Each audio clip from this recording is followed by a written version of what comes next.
During the Jim Crow era, African Americans used to tell a story about a black scholar from the North who traveled down to the Deep South and tried to register to vote.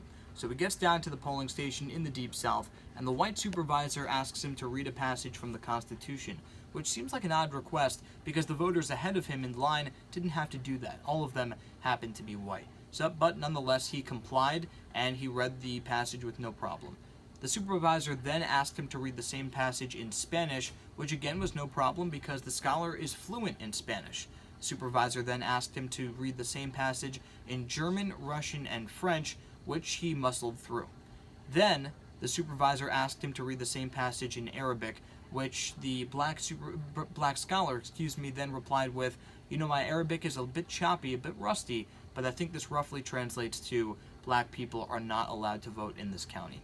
Now, this is an ancient form of voter suppression known as the literacy test that we don't see anymore, just like the grandfather clause or poll taxes.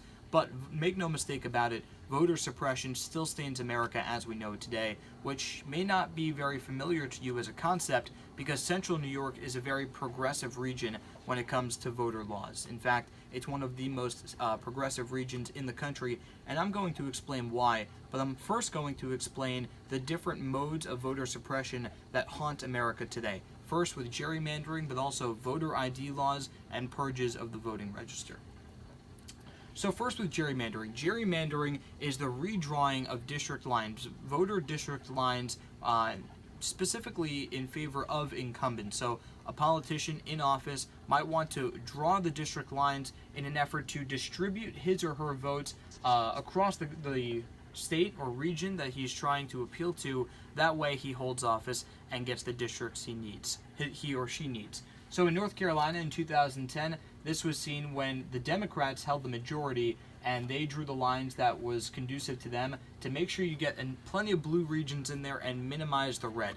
In 2012, the Republicans swung that majority, and they're especially guilty of gerrymandering here. The white squiggly lines that seem to be hand-drawn, essentially are hand-drawn, those were reorganized to help the Republicans basically consolidate the Democratic votes into one or two regions, and that way you can maximize the Republican vote and keep office.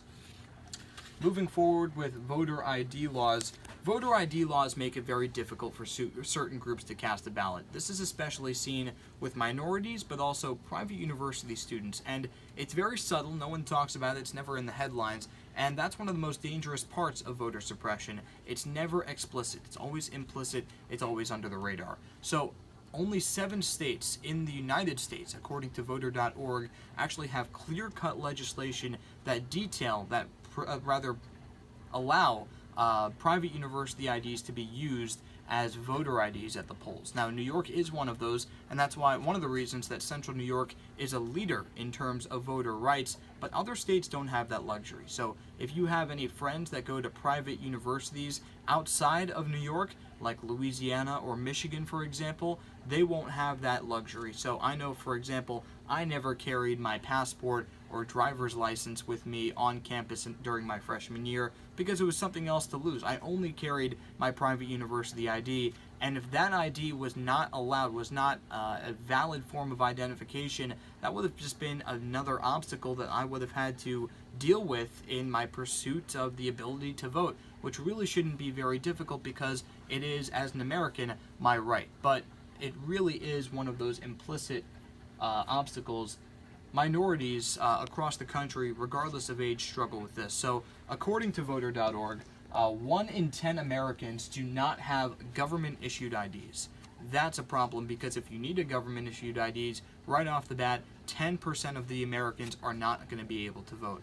Now, 1 in 4 African Americans don't have government-issued IDs either. So that just goes to show that the voter ID laws especially apply to minorities, but also private university college students.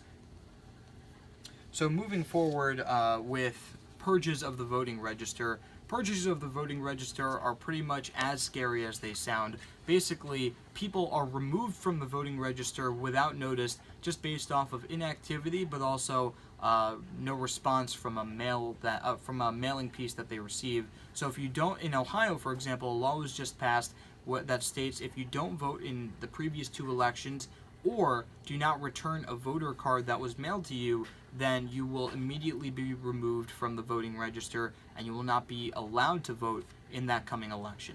Now, that's an issue. That's a scary thing, and another implicit obstacle, especially for the poor, for the minorities, for the working class. Because I'll give you a hypothetical example.